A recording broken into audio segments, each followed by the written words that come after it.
एक तो सबसे पहले चाहे हम मंदिरों की साइड आए, वृंदावन, ब्रज, या फिर नॉर्मली अगर शहर में कहीं घूम रहे हैं तो हर एक ट्रैफिक लाइट में, या अगर आप 5 कदम भी पैदल चल रहे हो तो आपको कोई ना कोई भिखारी दिख जाता है।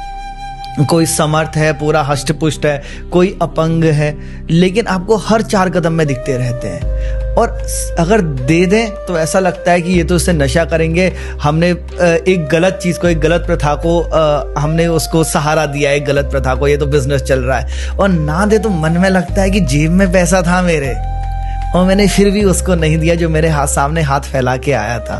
तो क्या किया जाए? भगवान ने हमको बहुत कुछ दिया, क्या उन्होंने देने से पहले पूछा था कि तू इसका कहाँ उपयोग करेगा? नहीं।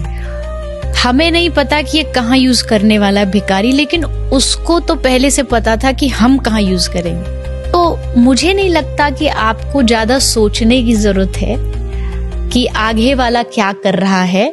आगे वाले के कर्म आगे वाले के पास है, आप अपने कर्म से मत चूको। प्रेमानंद बाबा जी महाराज, उनकी एक बहुत अच्छी लाइन मैंने सुनी है।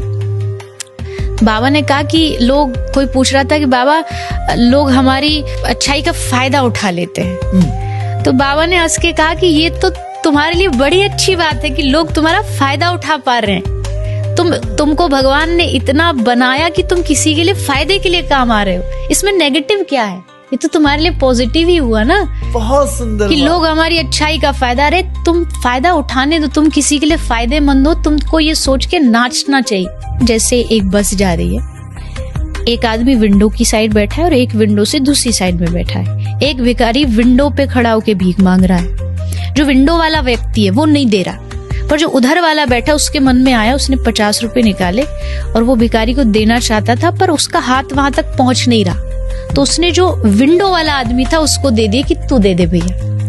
उसने जब वो 50 रुपए भिखारी को दिए तो भिखारी ने क्या सोचा, कौन दे रहा है? यही जो विंडो वाला, ये विंडो वाला है। और वो दुआ किसको दे रहा है? भगवान आपको दुआ है, भगवान आपने बड़ा अच्छा किया, भला किया।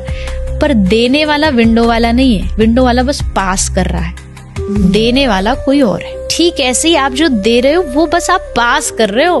भगवान सीधा नहीं दे सकते थे, इसलिए उन्होंने आपका हाथ आगे बढ़वा दिया, क्योंकि उनका हाथ यहाँ तक पहुंच नहीं रहा। उन्होंने मनुष्य बनाया और कहा तू मदद कर। मदद वो कर रहा है पर माध्यम आपको बना के कर रहा है। और जो सामने वाला वो सोचता आपने दिया, आपने दिया, हमने नहीं दिया। हमारे पास होता तो जब दुनिया में जन्म लिया तो गठरी में साथ बांध के लाते।